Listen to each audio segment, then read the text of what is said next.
President Muhammadu Buhari approves establishment of the National Action Committee for Implementation of Africa Continental Free Trade Agreement. Over 100-something persons is losing their life here. Whether it is vandalization, whether it is rupture or negligence on the part of the operators, that will be determined through the investigation of this committee. House of Reps ad hoc committee begins investigation into deadly pipeline explosion in Rivers.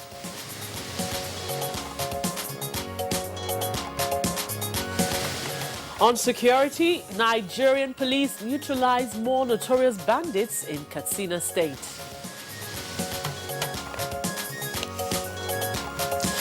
And on Good Morning Nigeria today, we focus on the proscription of the Islamic movement in Nigeria.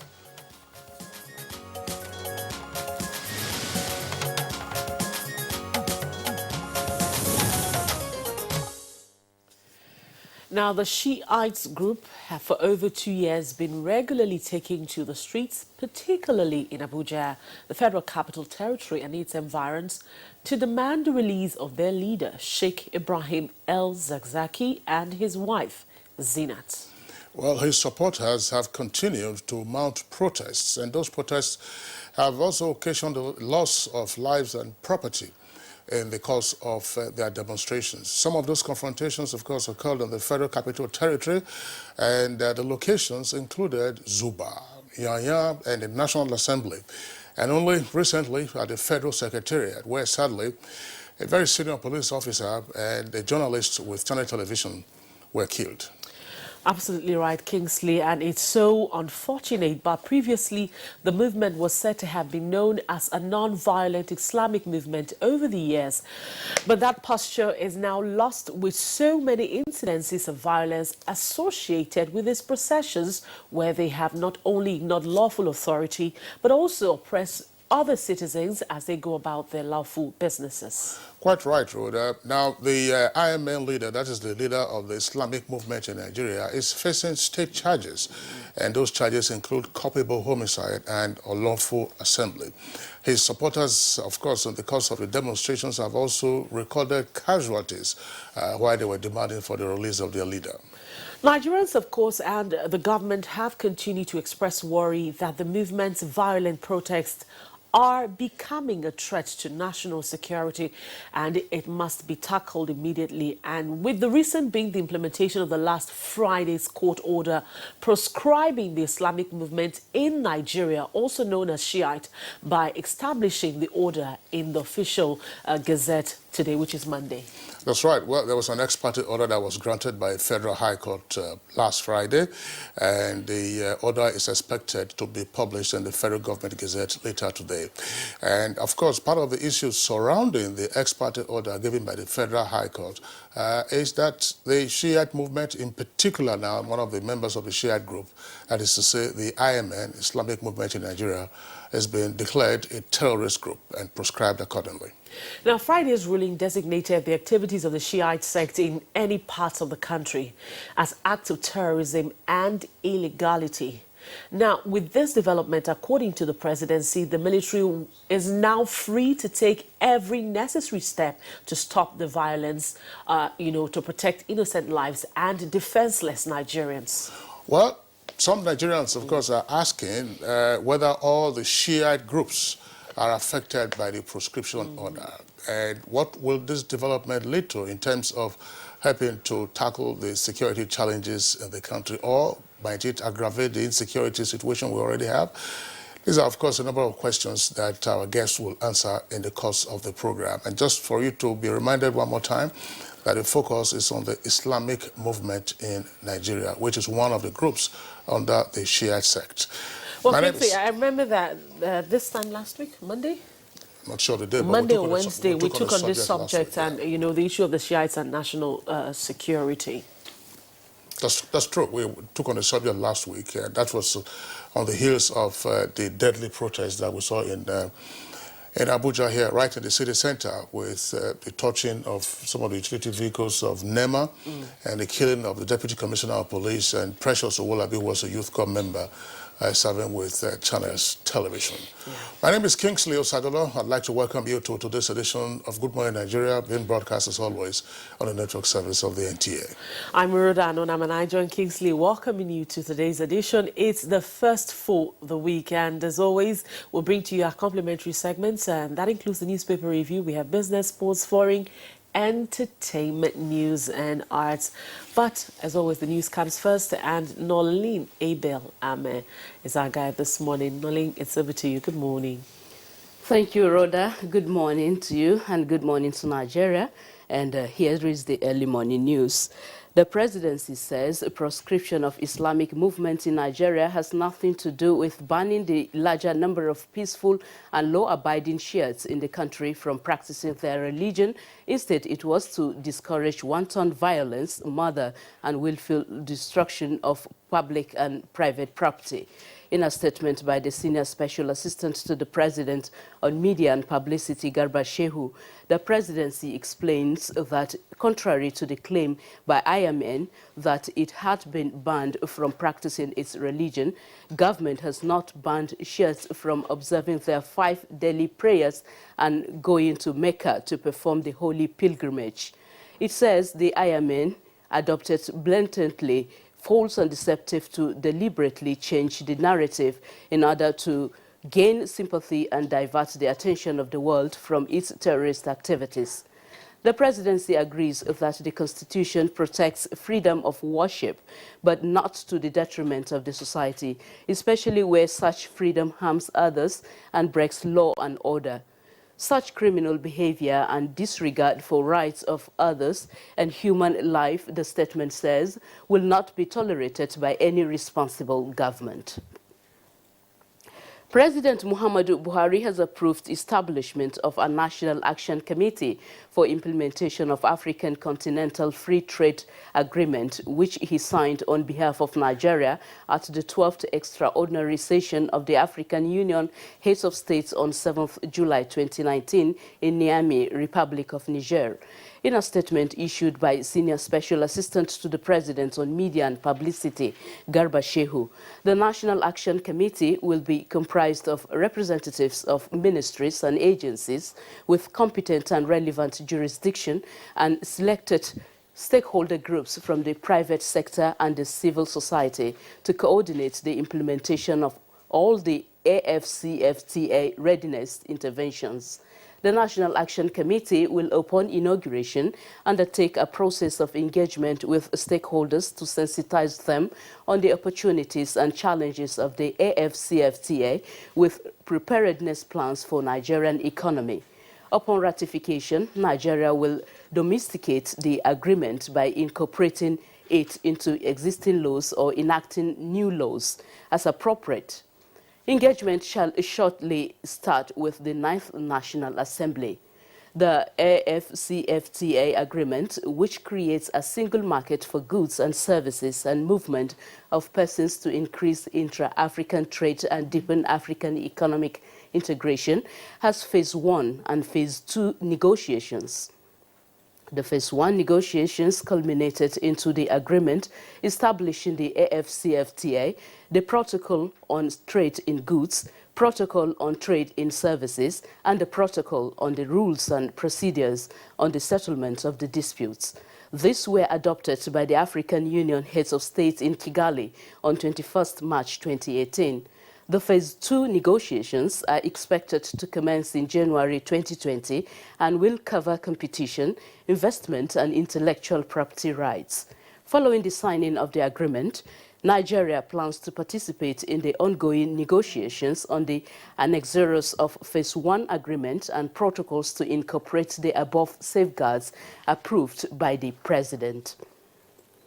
The House of Representatives ad hoc committee set up to investigate the alleged pipeline explosion in Komkom and Izuama communities of Oyibo local government area of Rivers State has visited the affected areas for on-the-spot assessment on the incident.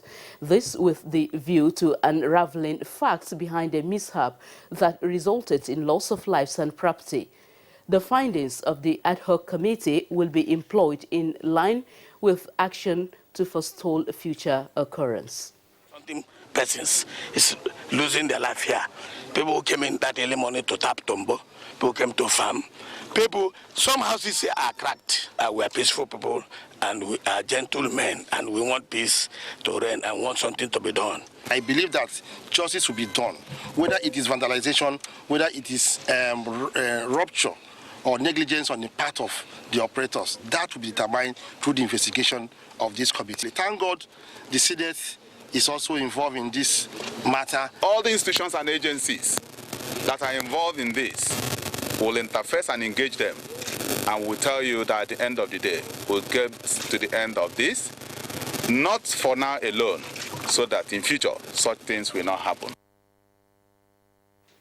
On security, troops of Harbin Kunama 3 have successfully conducted a joint operation with troops of Operation Hadarindaji and personnel of the Nigerian police to clear bandits and other reported cases of robbery, cattle rustling and kidnapping in Katsina State. In a statement issued by Assistant Director, Army Public Relations, Lieutenant Mohammed Isa Yahya of the 17th Brigade, the clearance operation, which is aimed at destroying all bandits' camps in Katsina State, has yielded tremendous results. In the course of the operation, troops conducted a cordon and search exercise while acting on credible intelligence reports at Er Santa village in Kankara local government area and its environ. At the peak of the exercise, one Mr. Monday Chikunka, 36-year-old, an indigene of Delta State, alongside 16 other bandits specialized in rustling cows, killing and kidnapping of citizens, were intercepted. Preliminary interrogation and confessional statements by the suspects revealed that the gang are responsible for most criminal activities in the state and its localities. The ringleader, Monday Chikunka, also served as medical aid of these criminals by providing medical assistance to the wounded bandits who sustained gunshot wounds and their families. He confessed treating the pregnant wife of one of the most notorious bandits, Dogo Nahali, who is still at large. The suspects have been handed over to the appropriate security agency for further investigation and prosecution. In a similar development, troops while on clearance operations encountered a group of fleeing bandits and neutralized one of the criminals who tried to escape. Many camps belonging to the bandits were destroyed. Troops will continue to exploit by combing all hideouts of the bandits with the view to denying them freedom of action. As the federal government continues to provide support towards improving the country's poultry business to meet the demand of the populace, there are concerns over the activities of smugglers of poultry products. The Product Farmers Association of Nigeria says the country is losing close to 7 billion naira annually to smuggling of eggs and other poultry byproducts in Nigeria. Effort of the Nigerian Customs Services in curtailing the activities of smugglers of frozen poultry products, and urge the Nigerian Customs Service to intensify the anti-smuggling activities across the borders in this country. And from Yobe State government, in partnership with the Nigerian Shippers Council, is to embark on the construction of trailer park and mechanic village in Potiskum town, the most populous and cosmopolitan area in Yobe State. Governor Maimala Buni disclosed this during his maiden town hall meeting with stakeholders of the local government's approval has been granted, and already 50 hectares of land has been allocated for the project. That's it on the news of this morning. Good Morning Nigeria continues with Rhoda and Kinsley after this break. Thank you for watching. Sensitivity is a short, sharp pain that people experience when they have something hot or cold getting to the nerve of the tooth. If the sensitivity is left alone, it may get worse. Dentists recommend Sensodyne. It's able to calm the nerve of the tooth. The proof's in the results. It works. NTA Television College Jos announces admissions into 2-year diploma programs in film and television production, television engineering, and broadcast journalism. The sale of forms will commence on the 13th of May and run through 30th July 2019. Admission forms can be obtained from all marketing offices, NTA state capital stations, zonal centers, or at the office of the academic secretary, NTA Television College, Rayfield, Jos. On payment of a non-refundable fee of 7,500 naira in bank draft in favor of NTA TV College. Applicants can also obtain the forms through the NTA TV College portal at www.ntatvc.edu.nj. Applicants are required to possess 5 credits in GCE or SSCE in relevant areas of study in not more than 2 sittings, including English and mathematics. All properly completed forms attached with photocopies of credentials must be submitted on or before 30th July 2019. For further inquiries, please visit our website at ntatvc.com or call 0803-3144-383. NTA TV College, training you to be the best you want to be. Registrar, Announcer.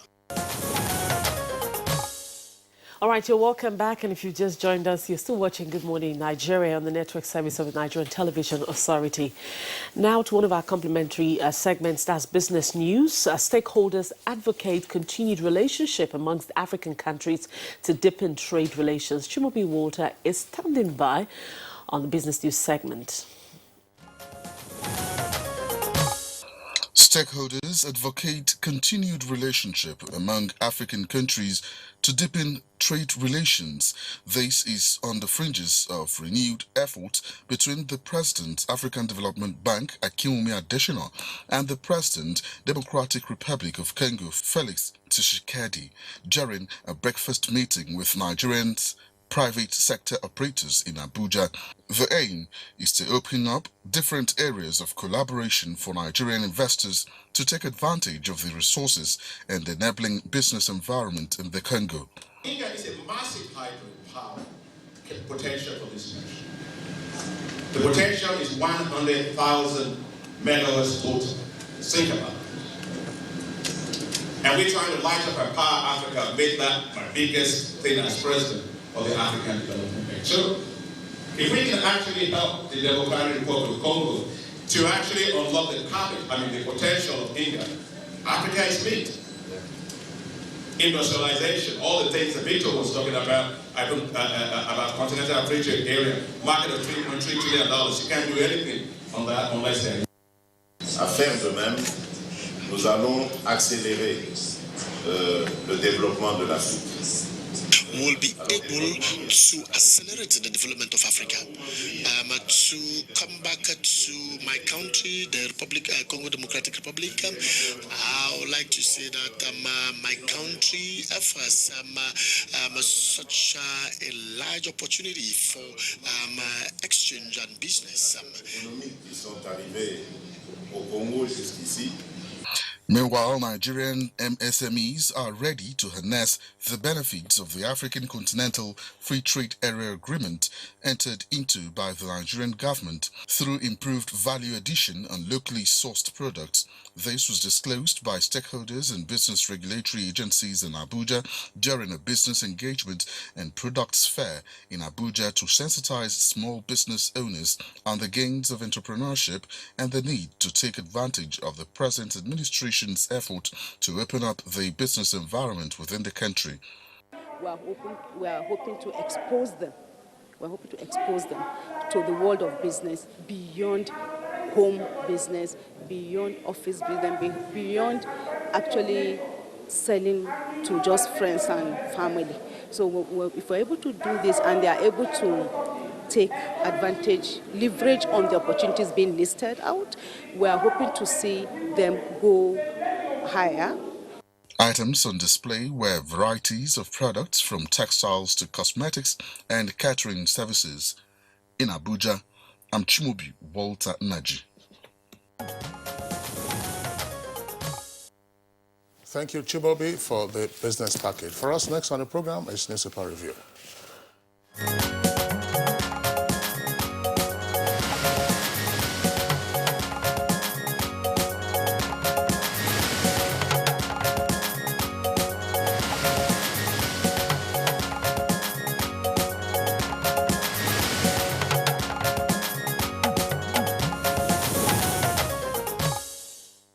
It's our newspaper review segment, and as always, to give more depth and insight into our review is our regular newspaper reviewer, Bayo Atoyibi. Bayo, good morning. Good morning, Rhoda. How was your weekend? Awesome. Good morning, awesome. Kinsley.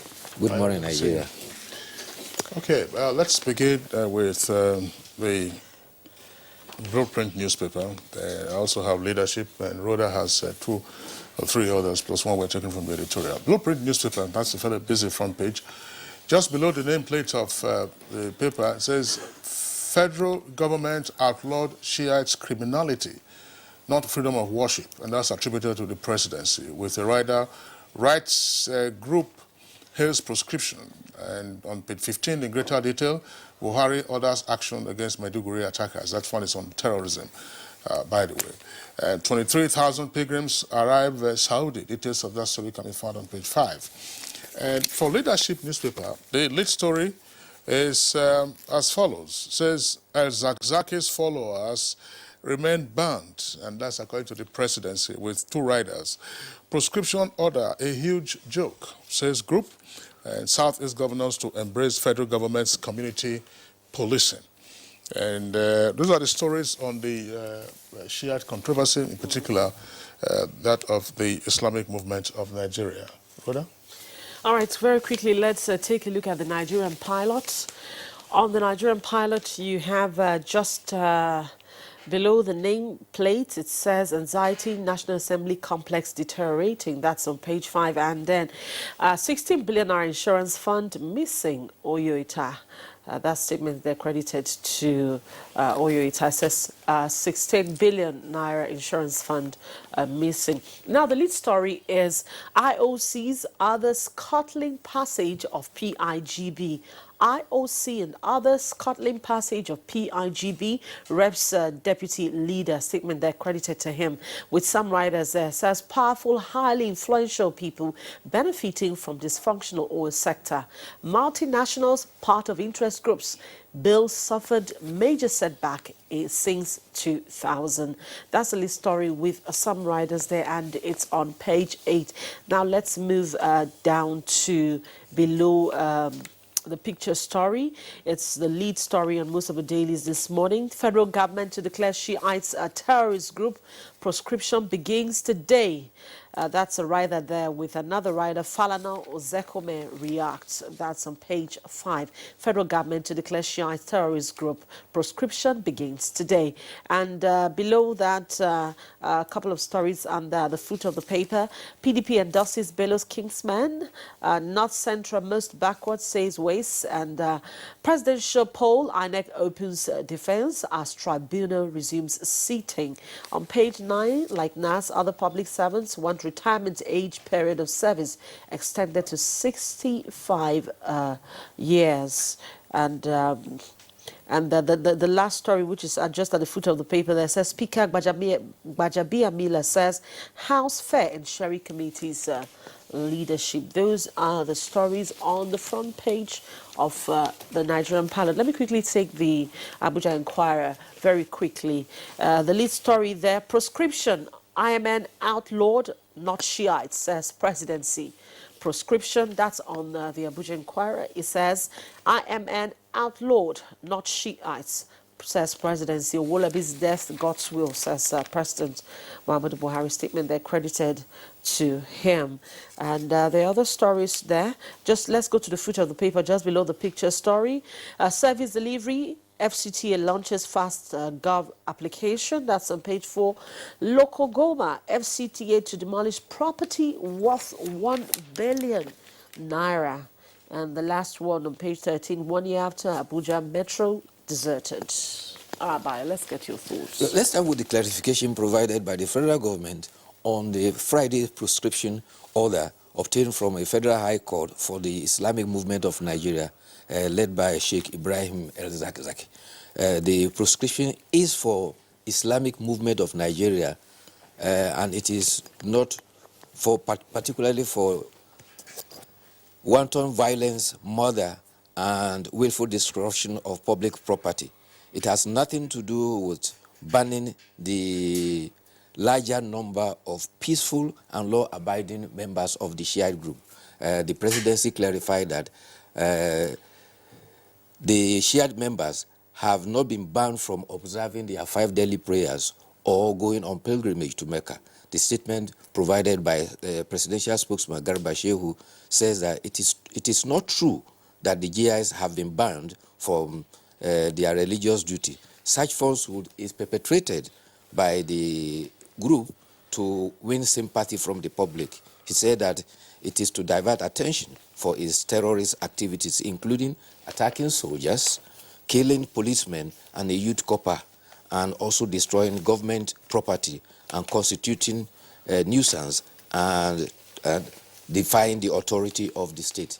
A federal high court last Friday, presided over by Justice Nkeoye Maha, granted an order designating the activities of Islamic movement group in any part of Nigeria as act of terrorism and illegality.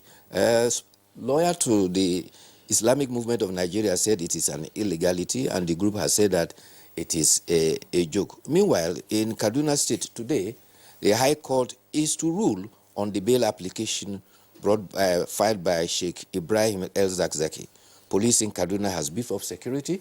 Traffic along Independence Way, Bida Road, and as well as all roads leading to Ibrahim Taiwo Road has also been cordoned off. Meanwhile, the Vice President and Kaduna State government have visited the family of the youth copper killed in the Nigerian police and Shiite class and Abuja the penultimate week.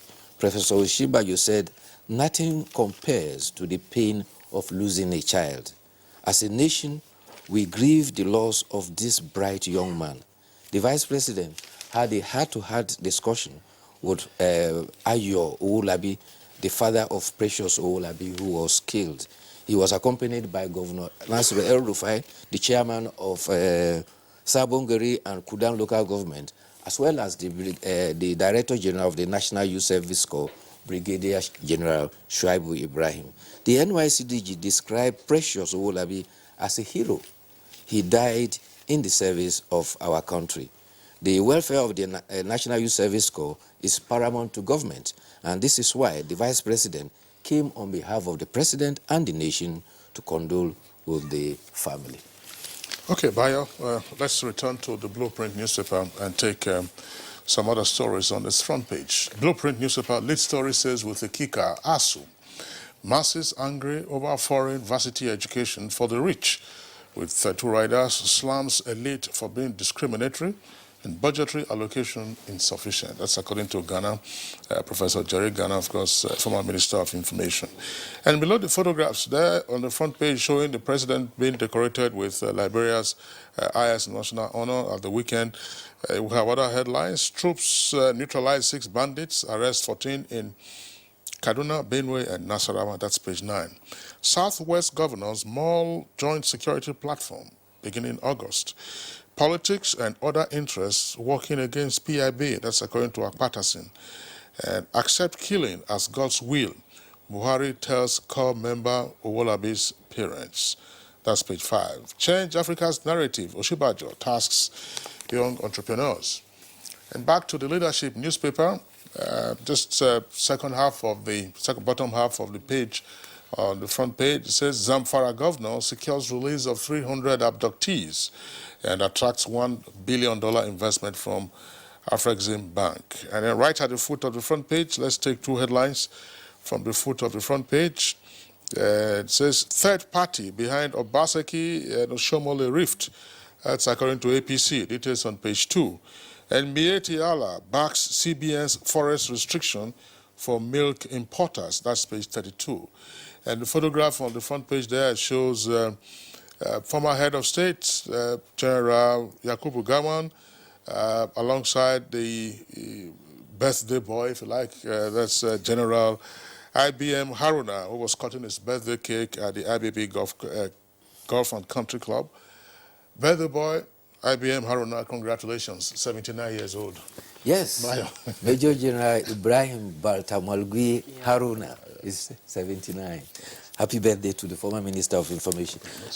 The other story is the Southeast Governors Forum have resolved to adopt the federal government's community policing policy. That is, in a communique, Governor Dave Umahi, who is chairman of the Southeast Governors Forum, said the response to security challenges by the governors is to set up a committee and a Center for Southeast Integrated Security Monitoring Intelligence Gathering Center in Enugu. The forum says that it will establish a forest guard in each of the southeast states, and one of their work will be all roads will be cleared 50 meters into the bush to have a clear view of the highway. The security committee will also address safety of pipeline routes to Enugu, particularly to ensure the pumping of petrol to the southeast. Governor Umar here also reiterated that there is no land in the southeast for the Ruga scheme. The forum resolved to put funds together to support the people in the southeast region, particularly in the areas of rice, cassava, and other cash crops, as well as cattle and goat rearing, piggery, and poultry suitable for the region. The other interesting story now is that West Africa Examination Council has released results of 2019 school certificates, and they are enjoining candidates to take one of two steps. One is to view your results on the website of the West Africa Examination Council. The second is to receive the result via an SMS. And so candidates are supposed to go to the WAEC website, enter their center number as well as seat number, write your registration number, and then the fourth step is to select the examination types indicating school certificate result, and then you put in your scratch card PIN number and then submit. That will produce for you the results. So congratulations to those who are expecting, and we hope that it will enhance, combining it with the AJAM to secure the admission to the universities. That's right. I was reading a report earlier. I read a report earlier that apparently the best student was a female, some 16-year-old, yes, who scored a distinction in all her subjects. I think A1 all through. I'm not quite sure, but it's only one source that I read it. But I'm sure that in the coming days there will be more details. That will be revealed. But unfortunately, most of the people that I've seen who did the exams, yes, the results could have been judged, not okay at about 64%. They said it did. 64% compared to what it was in the past. There's been an improvement. There's been an improvement, but most people, it's either they have like 5 or 6 credits. There's maths, there's no English, or there's English, there's no maths. Yes, and these days, if you don't have credit in English and maths, getting admission become a problem. That's true. Before Rhoda comes in with the editorial, last week, you recall, one of the headlines that we read from the front pages of the papers had to do with the snake that was said to have been found in the ceiling, in the cracked ceiling of the House of Assembly complex in Ondo. That's Akura, that's the state capital. It turns out, or it appears now, that probably was a hoax, because the state governor, Akeredolu, visited the House of Assembly complex. Of course, he was livid. I mean, I saw the footage on one of the news bulletins on one of the stations, asking, so look, where did the snake come from? Was the House of Assembly in session when they said they saw the snake? Where did the photographs come from? There seemed now to be the allegation that perhaps, it was some Photoshop that came out. And they said they're going to investigate it. Yes, the Assembly complex is probably not well maintained, but that the story about the Assembly members being stampeded out of the chambers on account of an anaconda or a python that was found in the ceiling is apparently not true. That's what the governor said. Akeredolu, of course, is a senior advocate of Nigeria and the former president of the NBA. Yes, even the stories that was on the social media were contradictory.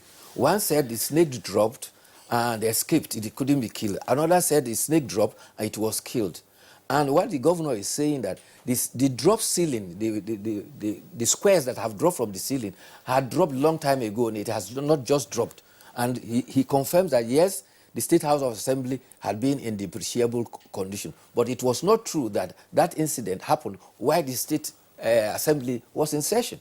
So who is trying to peddle falsehood, and such falsehood should not come from a state legislature. But just as you said, Kingsley said, politics. What is being said that probably, you know, it was to draw attention to the state of the assembly complex. Well, that is too dramatic a lie absolutely. To and then you ask yourself, Bayo, to make a point. Yeah, you ask yourself, where were the reporters? There should be a press gallery in the assembly. So they couldn't ask their reporters to say, look, what happened? Was the assembly in session when they said they saw the snake, this phantom snake, as it turns out? So that brings us to the issue of fake news again. All right, very quickly, let's take a look at the Daily Sun. That's where we have an editorial this morning, and it's on the new power generation deal. The federal government has signed a 6-year electricity roadmap agreement with a German company, that's a Siemens AG, to enhance the nation's electricity generation from the current 4,000 megawatts to 11,000 megawatts in 2023. The deal was signed by President Muhammadu Buhari and Mr. Joe Kaiser, the global chief executive officer of Siemens, and the power deal, which comes under the Nigerian electrification roadmap, is structured to be executed in 3 phases. Bayan, let's get your thoughts on this. Yes, just a point of correction there. The agreement was put together by President Muhammadu Buhari and the German Chancellor, Angela Merkel. However, in signing the agreement, it was the Director General of the Bureau for Public Enterprise who signed for Nigeria, while the Chief Executive of Siemens signed for the German company. However, the program is supposed to be in 3 phases. The first phase is to provide 3 extra megawatts to the current 4,000 that we have, to bring it to 7,000 by the year 2021. The second phase will now increase the power generation capacity to about 11,000 megawatts. There is also a third phase that is expected to take generation to about 25,000 megawatts by the year 2025. However, the editorial is saying that it is good that there is an agreement. However, government must make sure that in this situation, the agreement has no middleman, and therefore Siemens and the BPE that are supposed to be monitoring it will ensure that things are going according to the plan. And they also have drawn attention that even currently, while generation is about 4,000, power generation had increased to about 5,222, but only 4,000 can be transmitted because of inadequacies in the transmission sector. So they are drawing attention that transmission must also be developed along the line while this generation is going on. And they have also advised that to take capacity beyond it, even the 25,000, efforts should continue with hydro like Mambila and other alternative power sources, particularly like the windmills in Katsina, and also solar system, which Germany, incidentally, is also very good at, and that can be complement to support our power generation considerably. Well, Bayo, thank you very much. The editorial is right. BP has to ensure that it supervises the implementation of the contract, but the BP itself also has to be properly supervised. Yes. Because part of the challenges that have arisen with the privatization of the power sector, in particular the challenges that the discos have been facing, some of it have arisen on account of the fact that the terms of the contract or the terms of the privatization have not been fully complied with. So where was BPE when the matters of the privatization of distribution, were just derailing? So BP itself also has to be put on its toes. Yes, and BPE, I think, is the best person to anchor this, because there is privatization already in the electricity generation business. And now that you are bringing an external body into power generation, BPE is the best person, the best entity to sit and ensure that there will be no contradictions within the privatization system, and also bringing in a foreign party now to help develop the power system. All right, Bayo. Thank you very much for your thoughts and time this morning. Hopefully we'll see you again tomorrow morning. All right, Bayo, take a bow and go. Thank you very much. All right, that's it on our newspaper review segment this morning. We'll take a short break now, and when we come back, we're looking at the proscription of Shiites. That's what we popularly would term as the Islamic movement in Nigeria. We have our guest already here in the studio, and I would like that you join us in just a moment for this discussion. Stay with us.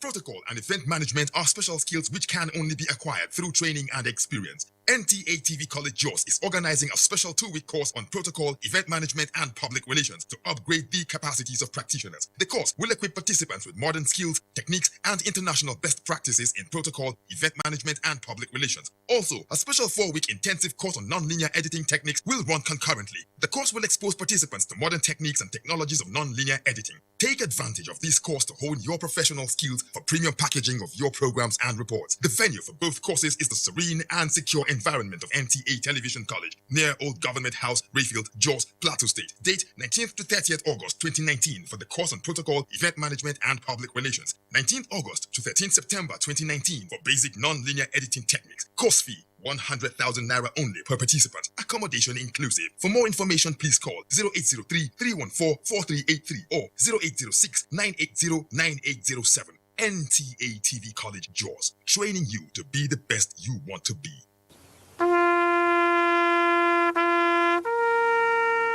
They are there at the crack of dawn. They are there busy preparing while we rise for our day. They are there silently, guarding, waiting, listening, and watching. They are there ready in the sky above and the waters below, in the blistering heat of the day, in the dead of night, willing, indefatigable, determined in the defense of the sovereignty of our country. They are our first line of defense and our last. They who have paid the ultimate price in defending us. They are fathers and uncles. They are mothers and sisters and girlfriends and boyfriends. They are brothers and cousins and best friends and neighbors. They are classmates, colleagues, and citizens of this nation. They are our defenders and deserve our respect, our prayers, our thoughts. Nigeria, please support our armed forces. All right, welcome back, and it's still Good Morning Nigeria live on the network service of the Nigerian Television Authority. Now, to set a tone for our conversation this morning, which is on the court order proscribing the Islamic movement in Nigeria, and of course, its implications for national security. Let's take this background and put together by our correspondent, Oyemi Ajayi.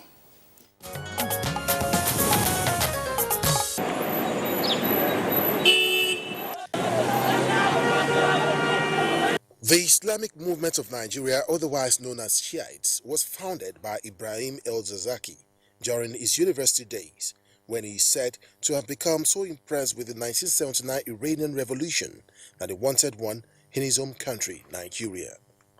Record also shows that he became the leader of the Islamic movement and turned it into a vehicle for gaining followers in the 1990s. The movement, which is said to have previously been known as a non-violent Islamic movement, has over the years lost that posture, with many incidences of violence associated with its processions, where they have not only ignored lawful authority, but also oppressed other citizens as they go about their lawful businesses. Their disdain for the laws of Nigeria and constituted authority led to confrontation with security agencies, including the Chief of Army Staff, which led to their confrontations. Subsequently, events led to the arrest and detention of their leader el-Zakzaki, who at the moment is undergoing trial at a Kaduna High Court. The Shiite leader is facing state charges including culpable homicide and unlawful assembly. His supporters have continued to mount deadly protests, leading to loss of lives and property in various parts of the country. Some of these confrontations in the Federal Capital Territory alone include the cases of Zuba, Nyanya, National Assembly, and recently at the Federal Secretariat, where a senior police officer and a journalist were killed.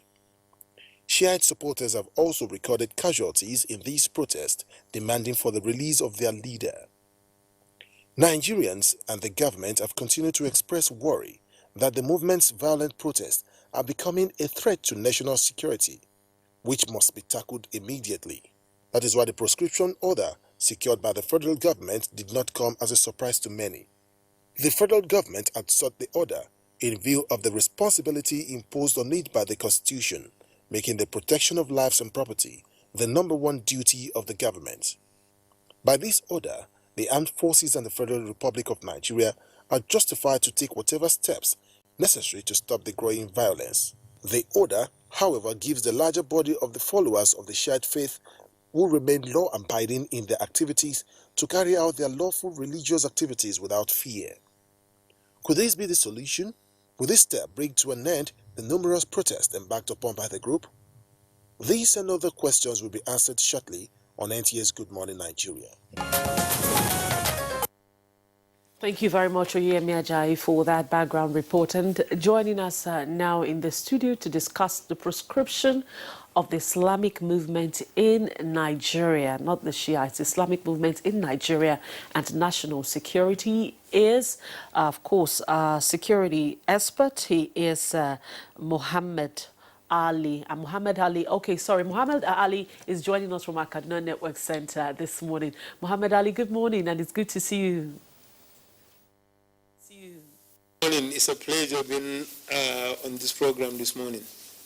And now we have in our studios here also Aliyu Abdullahi. He is a legal practitioner. Aliyu Abdullahi, good morning and welcome to the program. Thank you for having me. A regular on the program, Mike Otsaha, a public affairs analyst and also a legal practitioner, is here with us in the studio this morning. Mike, it's always a pleasure to have you join us. Thank you, Rhoda. Good to see you again. Good to see you too. All right, gentlemen, just before we get into the legal issues that are embedded in the order that was granted by the Federal High Court, let's get back to Muhammad Ali to sketch for us, based on his own experience and interactions, what is playing out, for instance, in the Islamic movement in Nigeria. We have seen an escalation in the levels of their protests as well as the fatalities arising therefrom. In your opinion, what was happening within the group? Essentially, the Ayman or the Shiites represent, every Shia community around the world represents an infrastructure upon which Iran plans, fund, and execute its subversive activities. And the Ayman in Nigeria is no exception to that. And for quite a long time, Nigeria has been regarded as a hotbed because of our size and number, and a potential site for Iranian Hezbollah subversive activities. So this is why whatever the Ayman are doing is not a surprise to those that actually know the problem or the intention of the Iranian government vis-a-vis the Hezbollah. So what they are doing is nothing other than their blind quest for the setting up of an Islamic Republic of Nigeria. This has been the agitation, and this started as far back as 1986 during the Funtua Declaration, when El-Zakzaky declared that there is no allegiance to any government in Nigeria, be it local government, state government, or the federal government. And it is because of that, in every state of the federation, the Shiites have what they call a governor, but it's referred to as an Amir. They have local government chairman. So for this reason, it is very clear that we can say with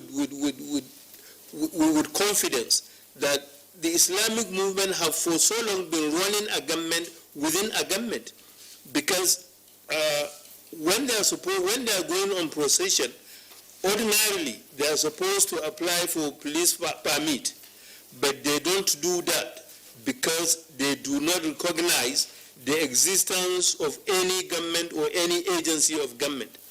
This is what has been happening for the past 4 decades in this country.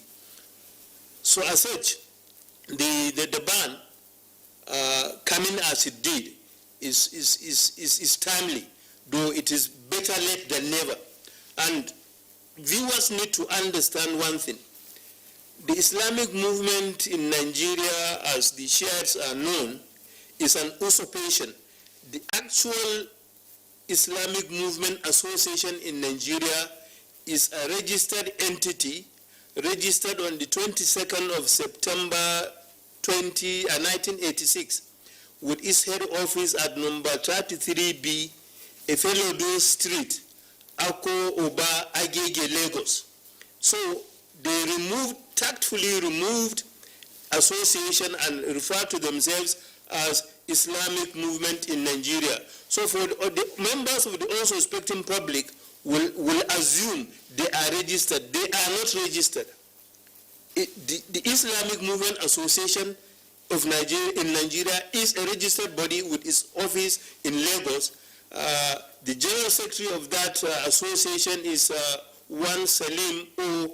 Yekini, with one Alhaji Fatai Akinsanya as one of the board of trustees members of the association. But IMN, led by Ibrahim El-Zakzaki, is not a registered entity. They are an illegal organization, so their proscription is very timely and is one of the best things government needs to do.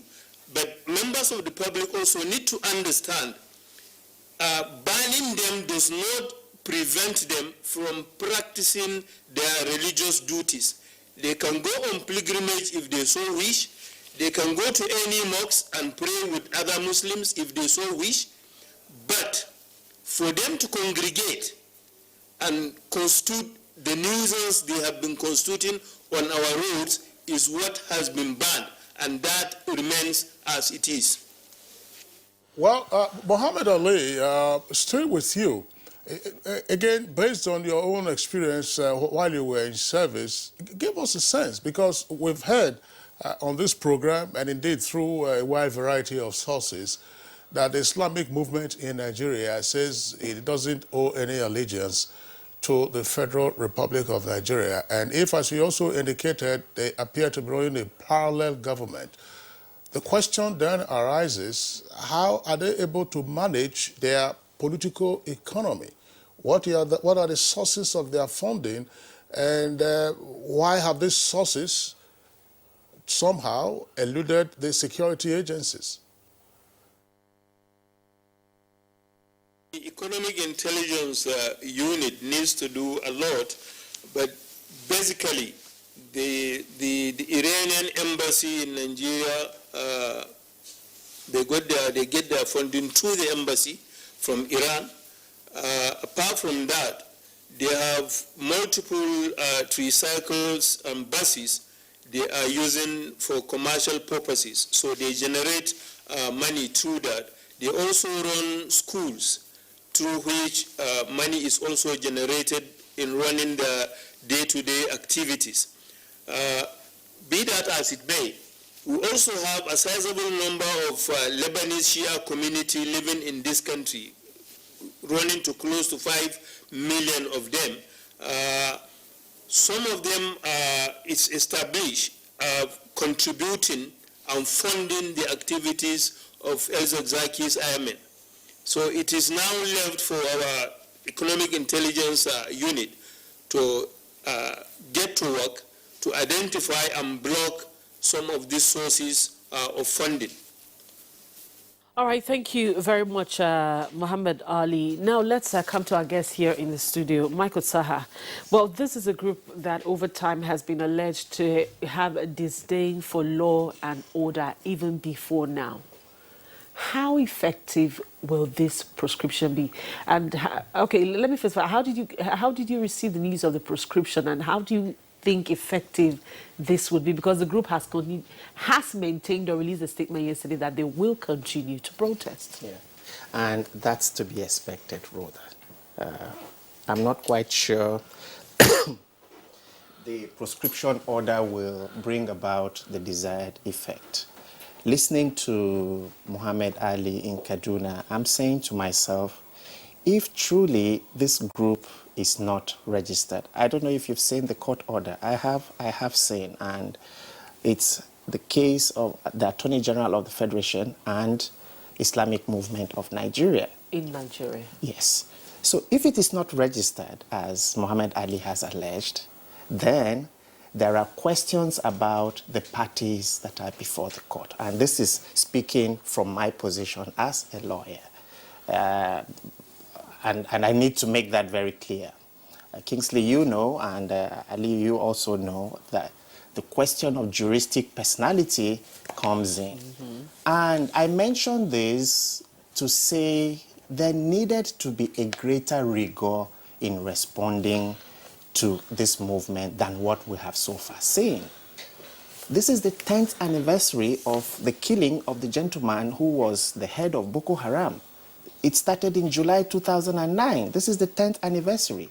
And one would expect that 10 years with this kind of experience, we will have a greater rigor, will bring greater rigor to responding to these kinds of situations. I think the proscription order was a knee-jerk reaction, and we needed to do a little bit more background work, background checks, strategize properly in terms of responding to them. So now the group is saying, well, it's a joke, it's a huge joke. Who knows the next step that will happen?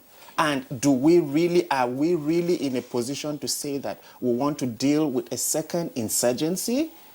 These are the fundamental questions that we really need to ask ourselves. This is a group that, according to Muhammad Ali, has been in operation in this country for close to 40 years. Why did it take us this long? Why did it get us to the point where we have lost a very senior police officer? We have lost a young man, before we now come up with a knee-jerk reaction. So my point is, I think we need greater rigor, particularly with our experience with Boko Haram. We need greater rigor in dealing with movements like this. And I'm not quite sure the proscription order is the kind of thing that we should see at this time.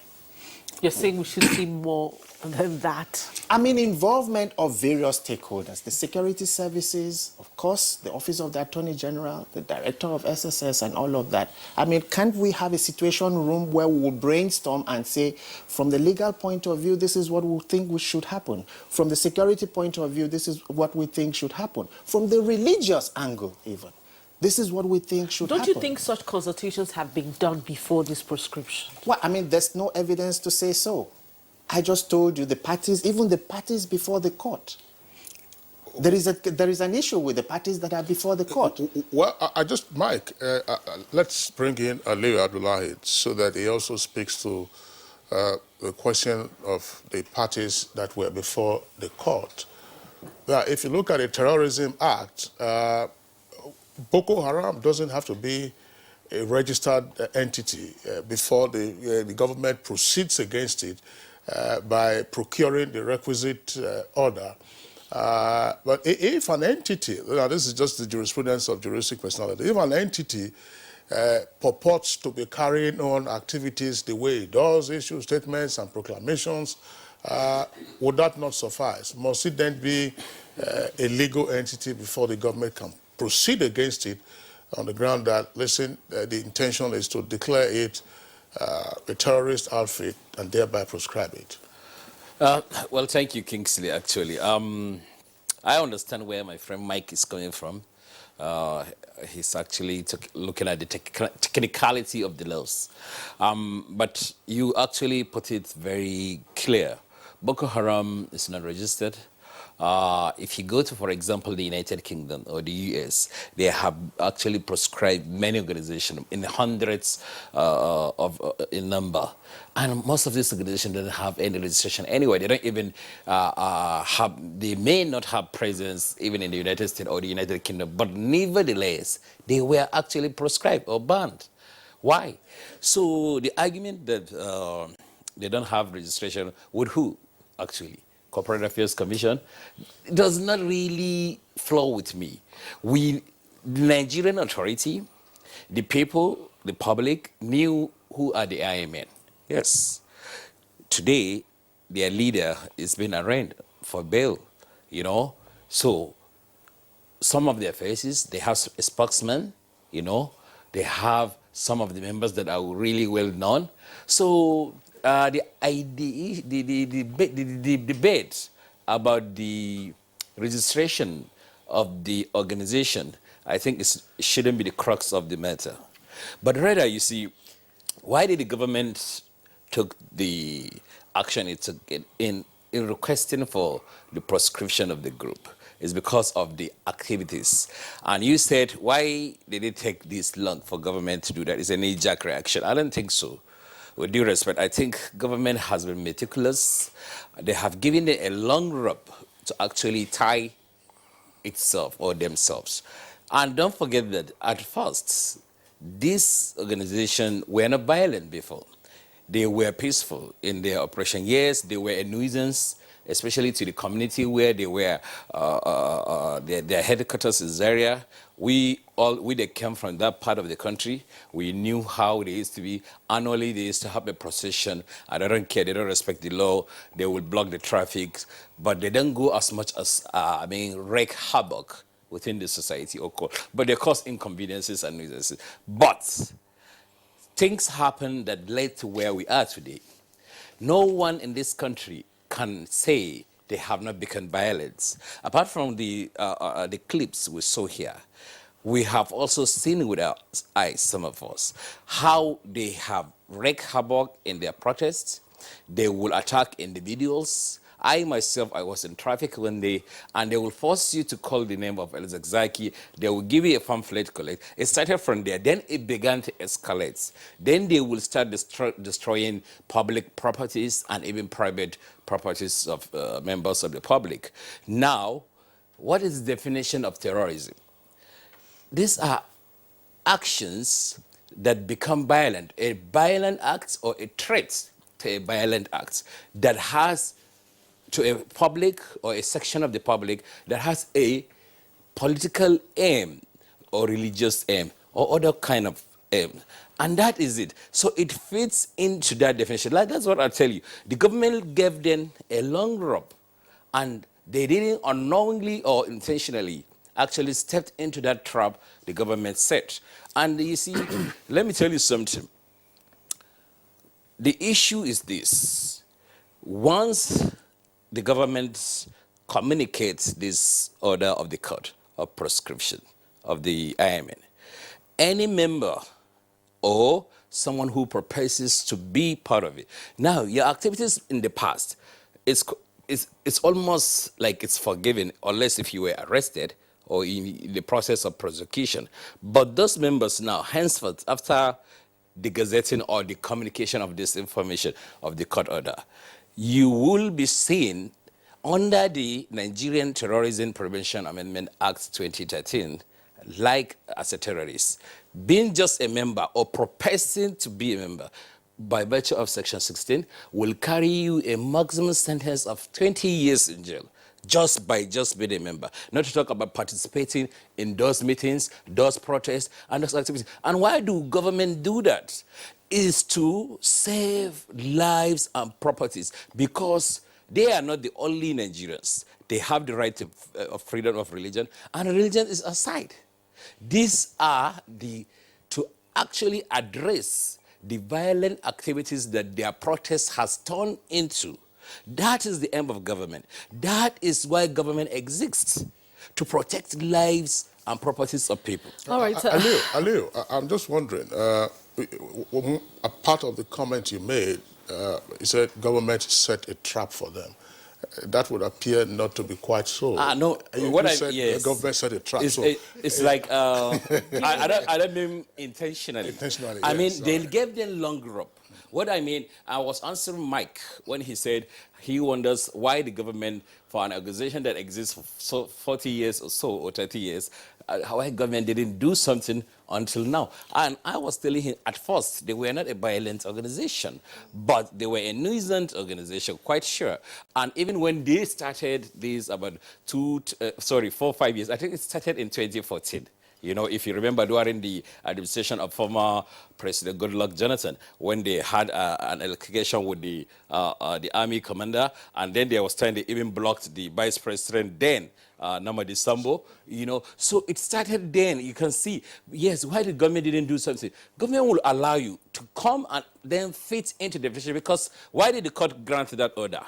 The court granted that order because there were evidence supplied by the Office of the Attorney General, by the federal government, that indicates the activities of this group fall within a group that will be prescribed as a terrorist group. That is why a court will go ahead and grant an ex parte order in that regard. If they didn't get that evidence, they would. Our government took its time to gather this evidence. And when you said the security agencies and other bodies should have actually contemplated the actions, come on, really? In this country, definitely they have. What do you think they have been doing? You think this is of no concern? When this DCP Umar Usman was killed, actually, I was there.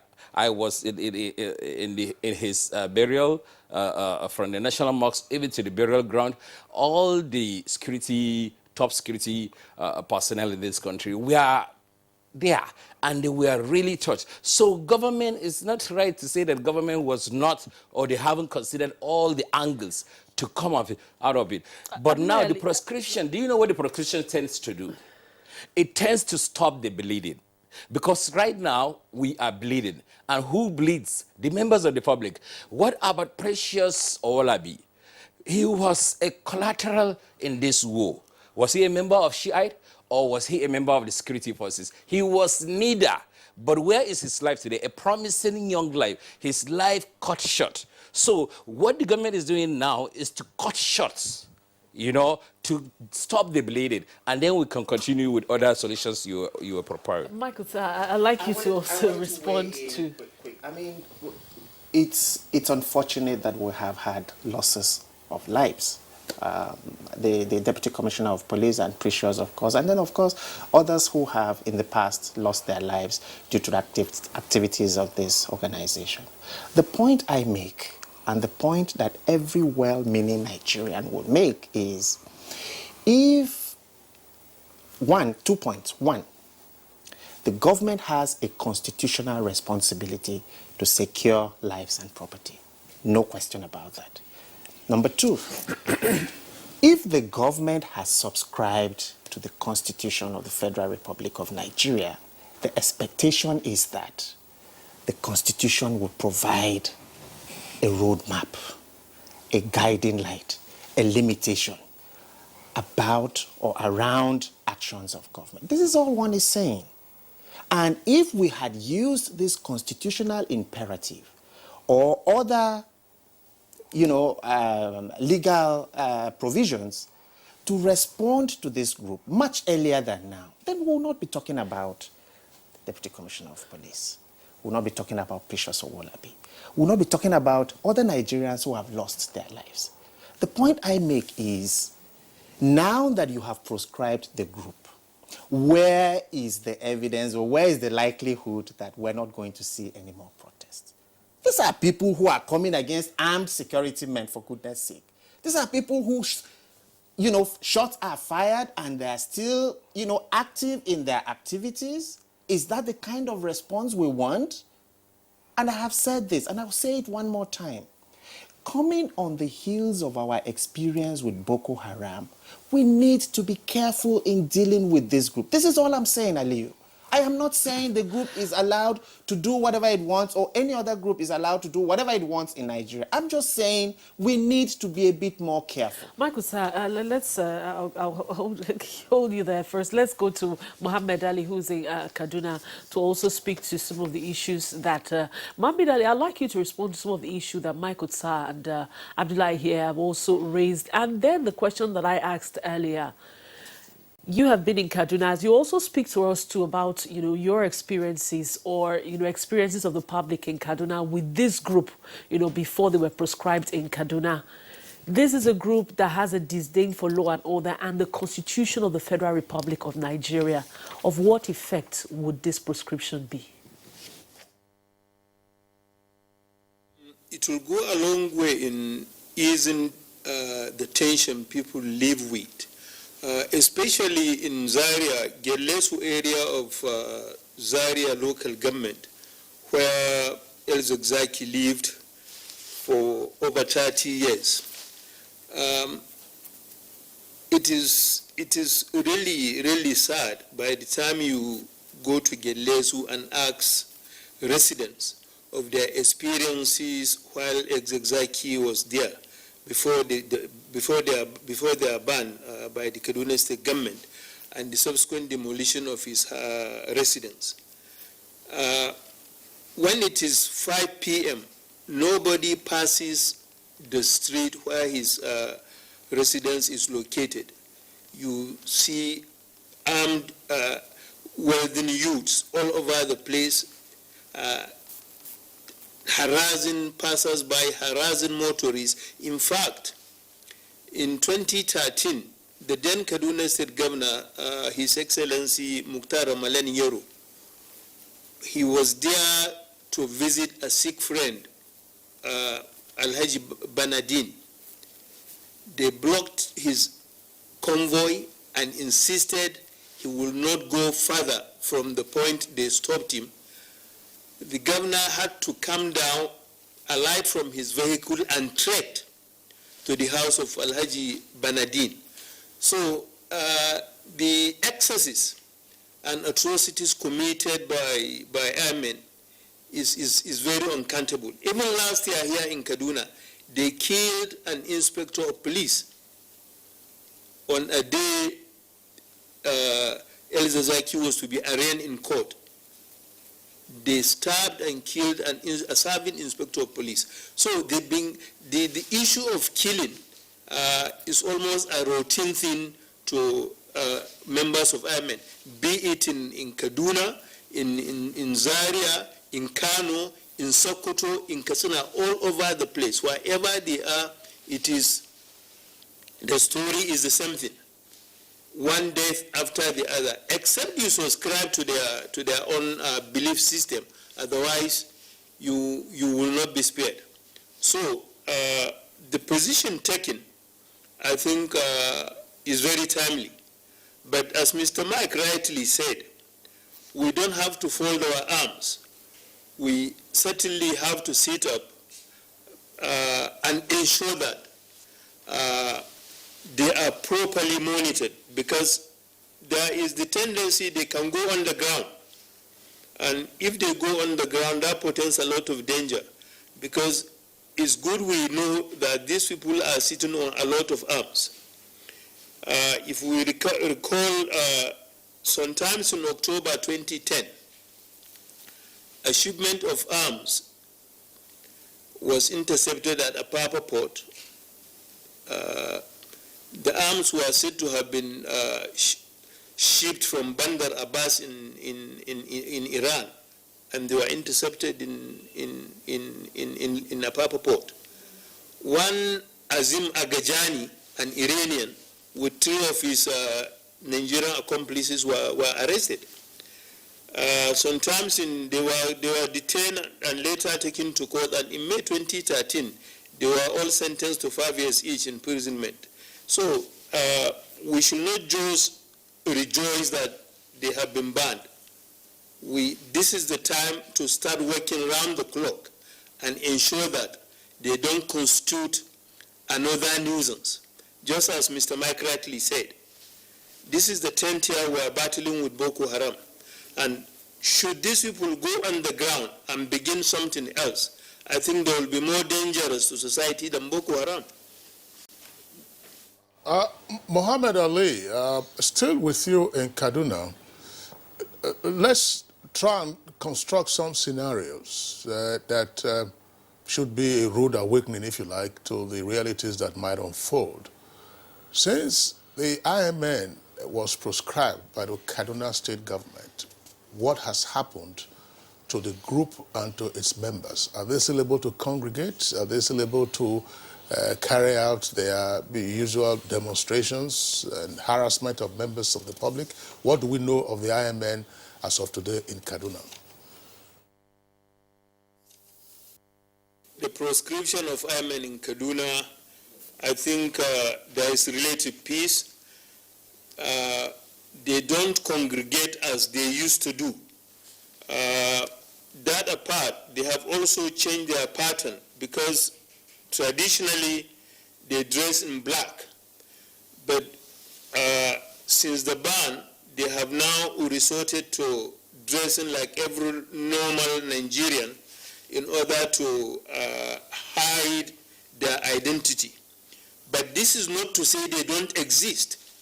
In fact, before the elections, we had multitude of members of the airmen from all over states, from all over northern Nigeria, who came into Kaduna to register in order to unseat His Excellency Governor Nasir El-Rufai during the elections.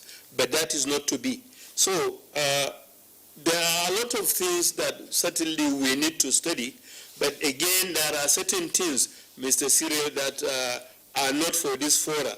This is something I think we should share with members of the intelligentsia for them to push further in order to find solutions to some of these problems facing the nation today as a result of the excesses of the airmen. Well, but Mohammed Ali, thank you very much. Of course, we appreciate the fact that you are circumscribing your responses. Obviously, it's a public forum, and what needs to be said can and should be said. And of course, what needs to be concealed has to be, for security purposes, that will also be concealed. Now, but let's address this. We all know Boko Haram.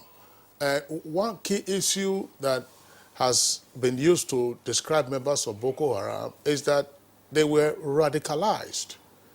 And for some of them who, of course, have been arrested and taken in, there's a program of de-radicalization.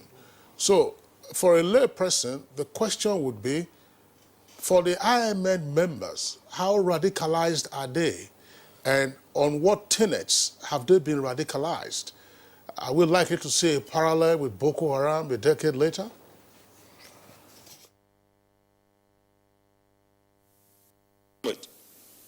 Airmen are more radicalized than Boko Haram.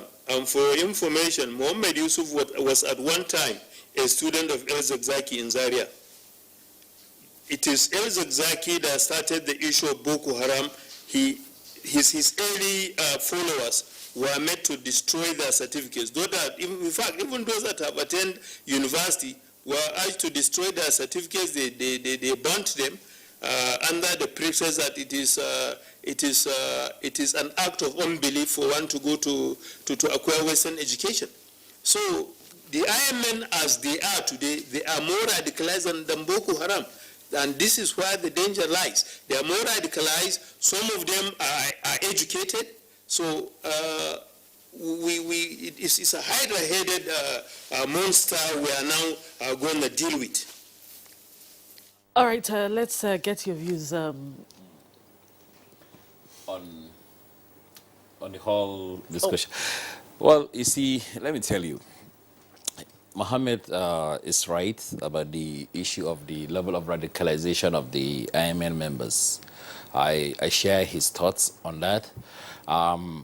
When they hold strong views of how their version of Islam should be.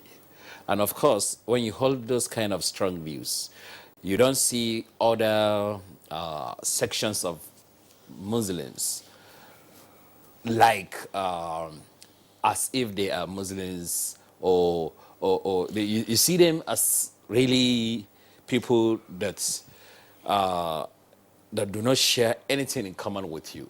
And the thing is this. No, sorry, I want to get that right. So what you're saying is that their level of, the way they have been radicalized is that it's not just the average person who's not probably a Muslim, but that even a Muslim that doesn't share the same ideology with them, they don't regard that. Of course, even you're even actually much down the line, actually in their own list of tolerance level. You are much down the line. And this is a very long history how this actually came. It started somewhere from Iran, the dealings between the Iranian at that time and the Saudi Arabian leadership after the death of Prophet Muhammad sallallahu alaihi wasallam. So these things, it started like a rivalry. Then it grew into strong beliefs. And you see, no thanks to the political actors that later comes into the scene of religion. That's why when you mix religion with politics, you get this kind of ideologies. So I share that same thought about the level of de-radicalization. But I also believe, because that's one question that I think you asked or Mike asked, what will the proscription do? This proscription will do a lot of things, actually, I believe. Because one, if you look at any protest or procession they're having, look at the number of youths that are there. Most of them, you know, they just follow, they really don't really know what they actually believe in. So, you see, with the proscription, a large number of the people that really, those ones that their radicalization was not as deep, you know, this proscription will work. They will have to retrace their steps back. That's the essence of something like that. Parents that see their wards join this kind of procession. Maybe some people do it out of, let me catch fun. There is something going on, so maybe I don't have work, I'm an unemployed youth, I'm not in school, so I see something going on like that, and I jump in. So this proscription now will speak to people like that, but those ones with the deep-rooted ideology of the IMN, what they believe in, those ones, yes, I agree, they may likely not really work with the proscription order. Those ones will be monitored. And if you continue, if you come out even publicly to identify yourself as belonging to this group, the proscription will work. And how will it work? I just told you that by virtue of Section 16 of the Terrorism Act of Nigeria, the current one, you attract a jail term of 20 years. And that should be enough to deter anyone in his right senses. I'd like Michael Sir to come in here. Michael Sir, just before you, I know you're itching to speak to some of the issues that he's raised, but just before you continue, just last week there was a report, and of course I actually saw the footage or the pictures online of some Iranians at the Nigerian embassy who went to protest. And this has become a cause of concern for a lot of Nigerians as to foreign interference, which we term as being political as regards to the Shiite movement. So, we have our job cut out for us. And I say this precisely because, I mean, it might sound irresponsible on my part, but out of adversity sometimes good comes. Boko Haram has been a huge, huge problem in this country, but it has provided us a template on which we can act. In the case of the Islamic movement, we don't have an identified foreign. With Boko Haram, we couldn't for sure say this is the foreign country that is in support of Boko Haram. But in the case of the Islamic movement, it is very clear. I mean, even my 11-year-old daughter knows that Iran has links with. So there is a diplomatic issue here to be dealt with. That is one. Two, Muhammad Ali in Kaduna, and I totally agree, I subscribe to his viewpoint, talks about radicalization, or rather it was Kingsley that mentioned the issue of radicalization. We can even go beyond radicalization and talk about issues of, the wider context of violent extremism in our country, Nigeria. So I say we have a template upon which to act. Yes, the court order might help, but it has its limitations. Tomorrow, lawyers, or already, I'm sure you've read, there have been reactions from very senior lawyers in this country saying that, the court order is wrong. But if it is wrong or right, it's neither here nor there. What do we need to do to deal with this situation and to deal with it in a way that we do not have to deal with two insurgencies at the same time? This is my concern primarily. What do we need to do? And I think we need to do a lot more than just obtain an order of court that with a certain level of rigor you might want to put down.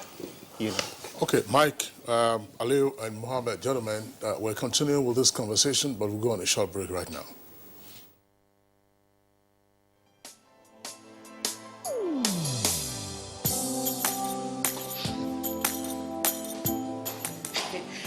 Chief, good morning, sir. You are here already? No, now my spirit there, my body there for house. What kind of question is that? Were you not the one that fixed this meeting for 8 a.m.? You are now coming by 10 a.m. and start asking me jab question. But Chief, now, I'm sorry. Don't you also go late for meetings sometimes? You know now, African time. No more African time. And no more pancaking of face during office hours. At the end of the day, we will lose valuable time. We will not make progress. If we want to move this nation forward, we must treat business as business and respect time. Change begins with me. Thank you, sir. I'm sorry. Can we go for the meeting now, Chief? Better.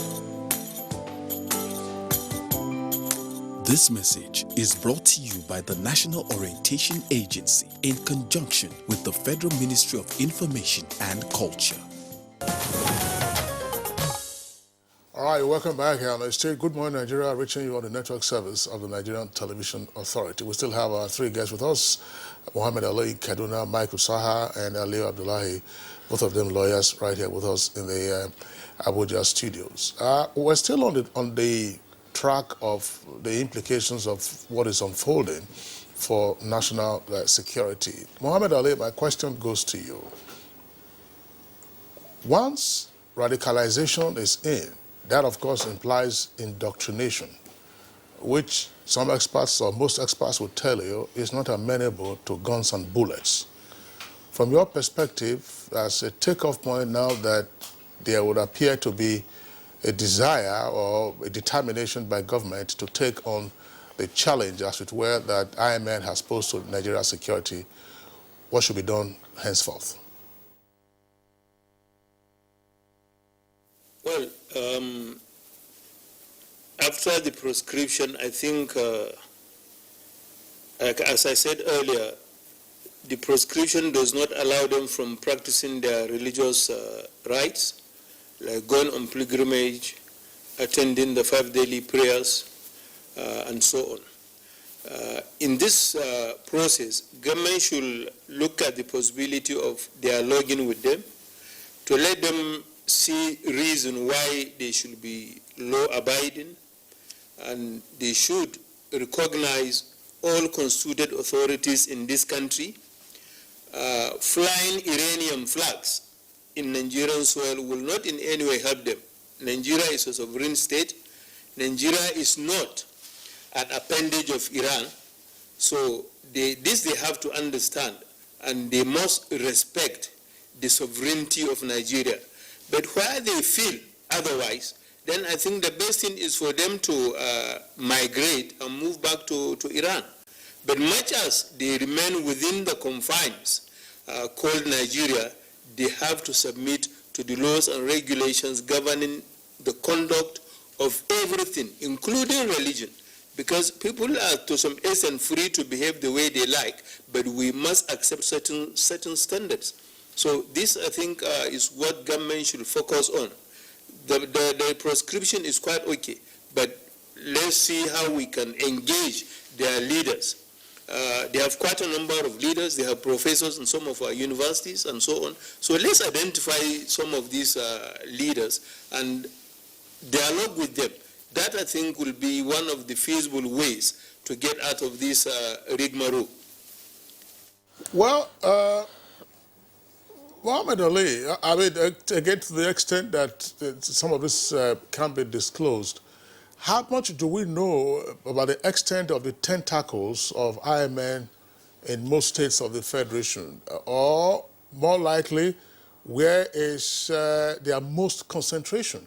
So that if a program on de-radicalization or winning their hearts and minds is going to kick off, you would know the epicenter to really focus on.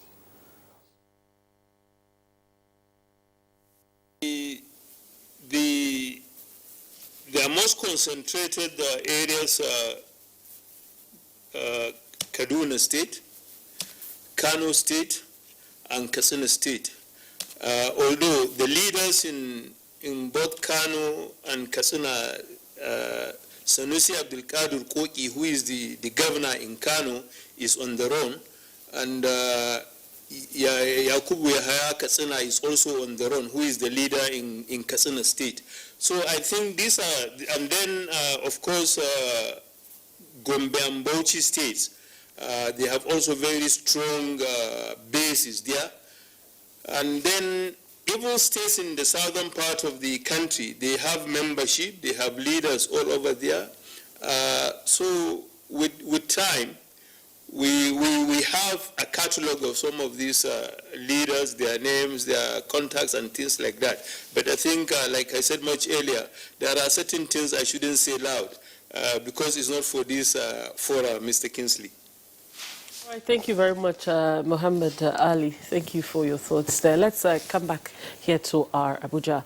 Well, Abdullahi, you're a legal practitioner. Just as Mike Ota said something later, that some, of course, big wigs in the law profession have come out to say that this is unconstitutional. As a lawyer, does the government have a right to ban?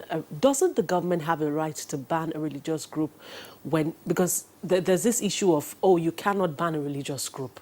That's one issue that they are standing on. Can't a government ban a religious group when it becomes as violent as the Islamic movement in Nigeria has become? That's an interesting question.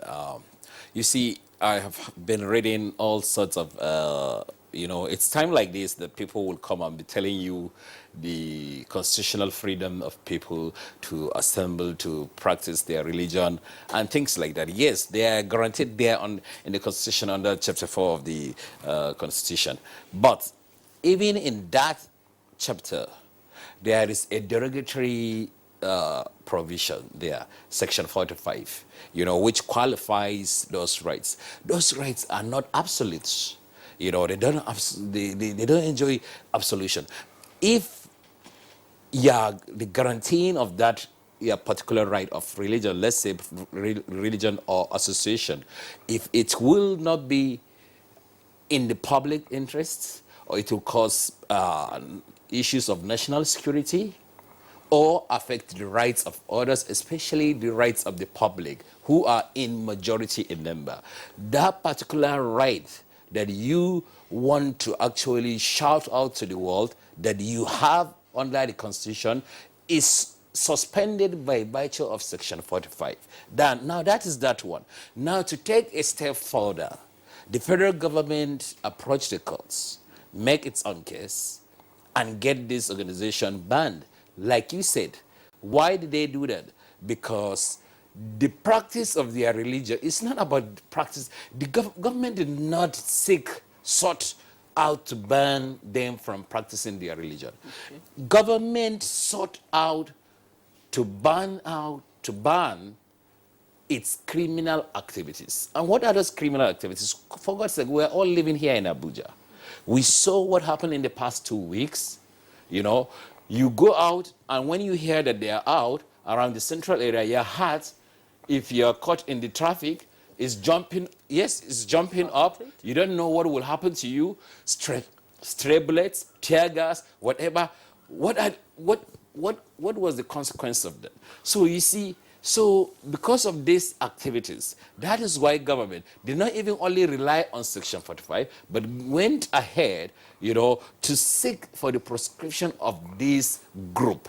They did right by doing that, and they are within the law. So all the lawyers that are telling you now that the action of government is unconstitutional, so why do you even say government? Because the court granted the order.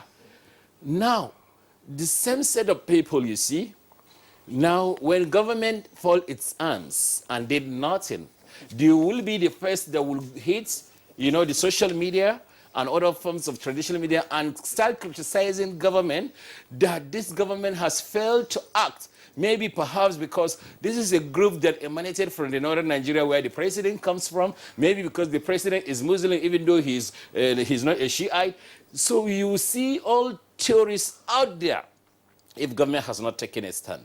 And they will say IPOB was not even as violent as this group, or they didn't cause havoc, but at the same time, we are proscribed in this country. And what happened after IPOB was proscribed?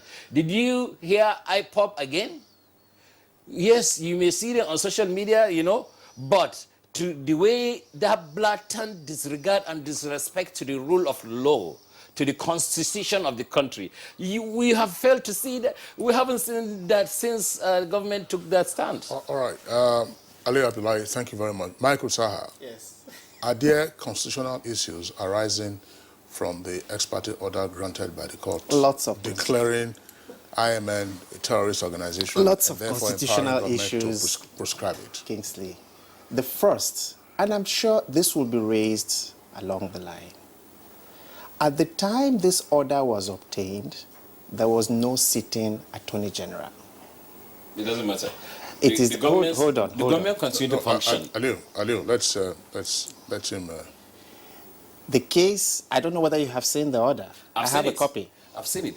It So is don't the forget the case permanent of. secretary acts, in the capacity of the That's Attorney General. his permanent secretary is the Solicitor Solicitor General. General and acts for In the that Attorney capacity. General But in it the can't event that be, the Attorney General is not there. All right. Government is going to continue. Aliu, let him make his point. All Let right. him make his point, yes. So you asked whether there are constitutional issues, and I'm saying there are a number of them.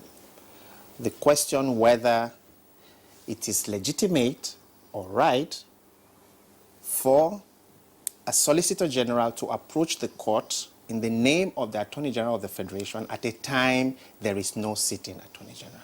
This is one of the issues that might come before the court. Secondly, you talked about Section 45. Actually, Section 45 of the Constitution has been elaborated upon by the Supreme Court in the case of Asari Dokubo and the federal government of Nigeria.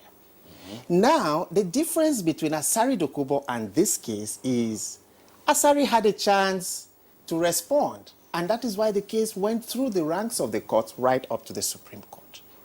This particular order was obtained through an ex parte application. I think it was filed the same day, it was granted the same day. Because of its urgency. I go to the third point. I will respond to those.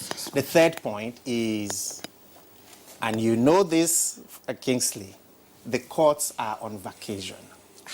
So what was that urgency that was there that required the vacation judge of the Federal High Court to act in this matter? And I'm saying this, Aliu, because the question is, are there fundamental constitutional issues that have arisen as a result of this order? Surely there are. There are fundamental constitutional issues that have arisen. And that's why I'm saying you won't be talking about whether there are questions arising if we had applied a certain level of rigor. And from the beginning of this program to the end, my position has been we can do better. What is your idea of the certain rigor that you're talking about that we should have applied? I'd like you to speak to that. Oh, well, I mean, the counter response will be, where is the evidence showing that we have applied rigor in our response? We just got up and decided, well, we're going to ban this group. This is a group that has been operating for the past nearly 40 years. Mohammed Ali in Kaduna has told us in 2013, a governor was forced to trek from a particular point with all the security that is around a governor. He was forced to trek from a particular point to the other. For goodness sake, why did it take us 6 years to obtain an ex parte order proscribing this organization? Why did it take the death of innocent Nigerians for us to now suddenly get up and say there is an emergency? To ask you, with the way that court issues... Wasn't that the reason why Aliu said, I mean, well, let's say loosely, with due respect to him, that was why the government set a trap? That's where I'm going to, because, with the way that court cases or issues of the law are being treated in Nigeria. Yes. I say so because we have all sorts of arguments when an issue comes up. Yes. And then we begin to quote all the, sections upon sections. Yes. If these people, because what he said earlier was, this was a peaceful group. Aside the fact that, okay, they asked the governor to work. If a motion had been filed at that time, before now, when they had not become violent, how far would that have gone? Now, don't forget, Muhammad Ali has told us, and I think Ali also agrees to it, that this group has constituted itself into a nuisance. Yes. And you only need to go to the area in Zaria where they operate. I watched the video of their encounter with the Chief of Army Staff.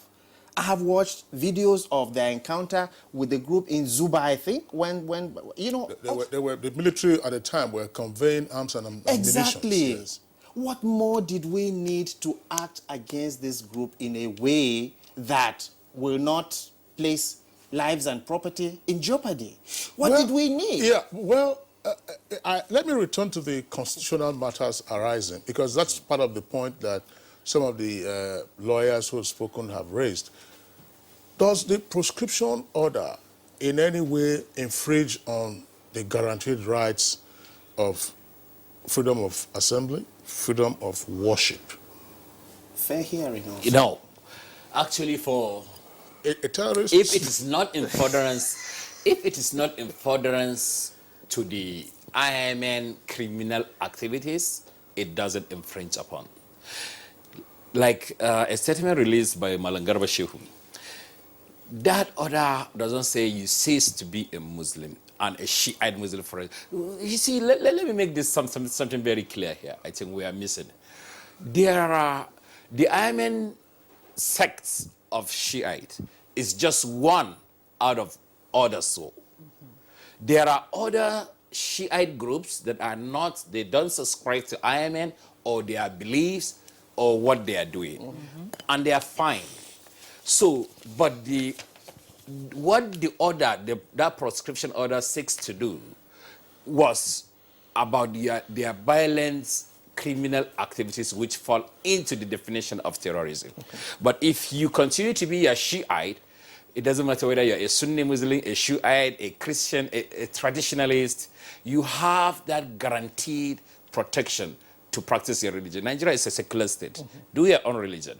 But where in exercise of those your religion activities, you become violent and you don't recognize the authority of the state, then, and you happen to be a member of this group where the federal government sought an order to proscribe, then you will fall within this definition.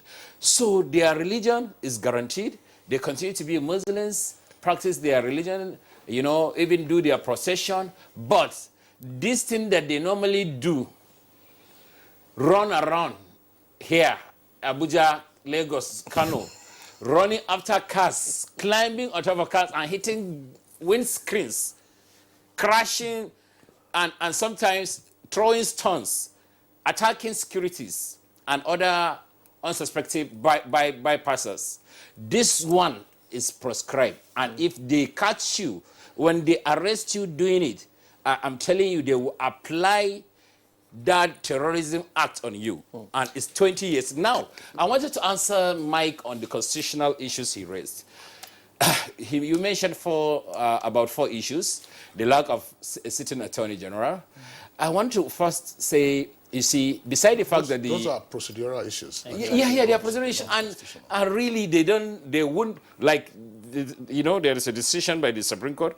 Those ones, they won't actually take the substantive part of the law, unless if they will occasion a miscarriage of justice. The Federal Ministry of Justice will continue to act. Is it a constitutional issue? It is a constitutional issue. But it won't actually validate this court order. Secondly, you mentioned, what did you mention as your second issue of constitutional issue? I kind of... Well, it talked about the fact that the vacation judge, decided. Really? Talked also about the fact that... So, because the court... Why do we have the vacation judges in place in the first time? Because we cannot leave, the judiciary cannot just close those completely. They know there are cases that will come and it will require urgency to be attended. So what was the urgency in this one? Good question. The urgency in this one, you saw their last outing, one of their last, because they actually came out after that. You saw the level of escalation. Is the escalation in their activity, their protest violence? First, don't forget, the Inspector General of Police brought out a circular which limited protests within Abuja metropolis to a certain area, the Unity Fountain. They didn't respect that. They kept going to other places. They engaged with security, which resulted into the death of innocent people, including members of the security agency, right? And people thought maybe this, even their members actually were killed. True. People thought maybe that is the end of it. That is the end of it. But guess what? The next day they were out. After the next day, they were still out. Now, doesn't that to you Since it requires some sense of urgency that government should at least do something by approaching the court. The government didn't even went ahead to prescribe it. Like in the UK, the Home Secretary, are you aware that in the United Kingdom, the Home Secretary, when if an organization fits a number of criteria, can actually unilaterally proscribe an organization as, you know, as a terrorist group? Abdullahi, I'll come to you in just a moment. Let's very quickly, we're almost out of time. Let's quickly go to Muhammad Ali in Kaduna. Muhammad Ali, I'd like to read a statement that was made by RAF, as in RAF. That's it's a Shiite group, a foundation in Gombe, and it has appealed to the federal government to protect its member following the backlash of this. How do we ensure that with this proscription, other Shiite groups, because what some people don't understand now, even people who are very, educated or people who have read this, haven't understood now, is that it is the IMN that has been banned, and that there are other Shiites who go about their normal duties across the country, who on a daily basis are peaceful and law-abiding. How do we go about this proscription in such a way that those kind of people are protected, that they do not suffer a backlash from this proscription? The RAF shared group in Gombe. We also have the Ahl al-Azam group. They are also a Shiite group, but they are peaceful. They work in government. They believe in the leadership of the Nigerian state. So for them, it is easy for them to identify themselves, because in the first place, they don't partake in the protest marches and the violence exhibited by IMN. So they have little or nothing to fear. They will still carry on with their activities as a normal religious group and as Nigerians. But the IMN remains proscribed, but Ahl al-Azam and RAF can continue with their activities because they are lawful. They recognize the sovereignty of Nigeria and the government in place. In the case of IMN, they don't. Their loyalty is to Iran. So this is where the difference arises. And I want to quickly respond to the issue raised by Mr. Mike when he talked about constitutional issues. Whenever issues of constitution come in conflict with matters of national security, issues of national security takes precedence. So whether there are constitutional breaches or not, I think what matters most in this case is the issue of national security. All right, thank you very much, Muhammad Ali. Rhoda, that's the contentious point that Muhammad has raised, and I'm sure Mike and Abdullahi, both of them are here. I'm sure they are shaking their head in disagreement. Forgive me, he's not a lawyer. He's not. No, but he just said national security issues do not trump what you have in the Constitution, which is the ground law. The definition and issues, operations, and other things take their authority from the Constitution itself. But otherwise, the point that Muhammad Ali made, those points are very well noted. Gentlemen, let's get your closing thoughts on this. The security agencies will have their plate full now. Yeah, I mean, but that's true, Kingsley. But then we have expertise now. Having dealt with Boko Haram for 10 years, we have expertise in terms of de-radicalization. We have expertise, even within the military and outside, in how to deal with de-radicalization, violent extremism, and reintegration, and all of those things. So this is the time to deploy all these resources in response to this, what Muhammad Ali refers to as a monster. We really need a multi-sectoral response to this issue. Yes, there's a court order. For now, there's nothing we can do about it. But beyond the court order, how do we ensure that this doesn't, degenerate to a level that we might be forced to deal with a second insurgency? All right, let's get your foot. Let's also don't forget, because a lot of people are confusing the present situation about the position of El Zaki in the whole issue as like most people felt he is granted bail under the federal government. He's still been held by the federal government. That also needs to be really clarified. I cannot re-emphasize the fact that his case is before Kaduna State High Court, and the charges were prepared by the Kaduna State government, and he is not currently granted on bail. In fact, I am sure today, maybe, I think it's today, that his bail hearing for medical leave will be had. So that is, people don't normally mix the two. They felt that the federal government are the ones holding him. Since federal government, I think, have washed its hands, so his case is with the Kaduna State government. That has to be emphasized. And secondly, I believe that after this, we may likely see the escalation of the activities, the violent activities that we're beginning to see from this group IMN with this proscription order. Thirdly, I will also see where Nigerians won't play politics. You know, with what we are having at hand. It's time to join government. When government is trying to do the right thing, protect lives, let us support them. Yes, constructive criticism of government is good. In fact, it's one of the cardinal principles of democracy. Government needs to be on their toes, but let us do it with circumspect. Let us join hands, you know, because now, like I'm telling you, we join hands on legs. Exactly. Okay, Ali Abdullahi, lawyer and public affairs analyst, I guess, usually on Good Morning Nigeria. I would like to thank you for being around. Thank you, Kingsley. Mike Usaha, also a legal practitioner and public affairs analyst. Thanks a lot for your perspectives. My pleasure.